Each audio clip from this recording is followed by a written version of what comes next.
ఈరోజు రాష్ట్రంలో తెలుగుదేశం ప్రభుత్వం ఆధ్వర్యంలో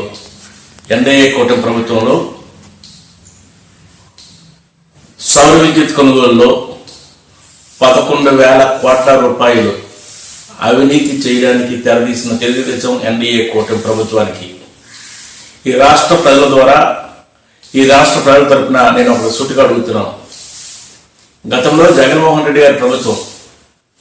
సికి ఒప్పందం ద్వారా 1,10,000 కోట్ల రూపాయలు 25 సంవత్సరాలకు ఆదాయం చేస్తే నానా యాగించేసి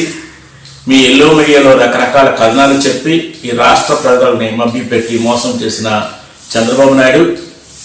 ఈరోజు సంవత్సరానికి 440 కోట్ల రూపాయలు అదనంగా, అంటే జగన్మోహన్ రెడ్డి గారు ఒక యూనిట్ ధర ₹2.49 కొనుగోలు చేస్తే గుజరాత్ లాంటి రాష్ట్రాల్లో 3.55 కొంటే జగన్మోహన్ రెడ్డి గారు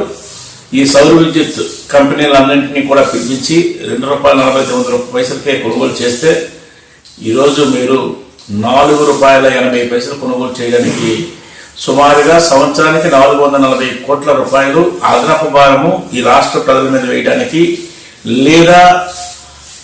దాని ద్వారా ముడుపులు మీకు వస్తాయని ఇండైరెక్ట్ గా మీరు చేస్తున్న విషయాన్ని ఈ రాష్ట్ర ప్రజలు ఖచ్చితంగా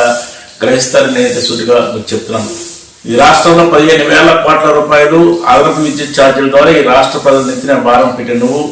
మళ్ళా ఈరోజు 440 కోట్ల రూపాయల సంవత్సరానికి మోసం చేసి వాళ్ళ దగ్గర క్విక్ బ్యాక్ ద్వారా తీసుకోవాలని ప్రయత్నం చేస్తున్న ఎన్డీఏ కూటమి ప్రభుత్వానికి, మరి ముఖ్యంగా చంద్రబాబు నాయుడు ముఖ్యమంత్రి అయితే ఈ రెన్యూబుల్ పవర్లో ఉండే నిబంధనలన్నీ కూడా 108ని ఉల్లంఘించి ఈరోజు లబ్ధి పొందాలనే ప్రయత్నం చేస్తున్న చంద్రబాబు ఎన్డీఏ కూటానికి ఈరోజు సూటిగా హెచ్చరిస్తున్నాం. ఈ రాష్ట్రంలో చంద్రబాబు నాయుడు ప్రభుత్వం వచ్చిన తర్వాత సూపర్ 6 కానీ ఈ రాష్ట్రంలో ఏ ప్రధానికానికి ఎటువంటి మేలు చేయలేదు, కానీ ఈరోజు వాళ్ళ నెత్తిన మాత్రం 15,000 కోట్ల రూపాయలు విద్యుత్ ఛార్జీలే కాకుండా కూరగాయల ధర, నిత్యావసర సరుకుల ధర అన్నీ కూడా పెంచుతూ ఈరోజు ప్రజల్ని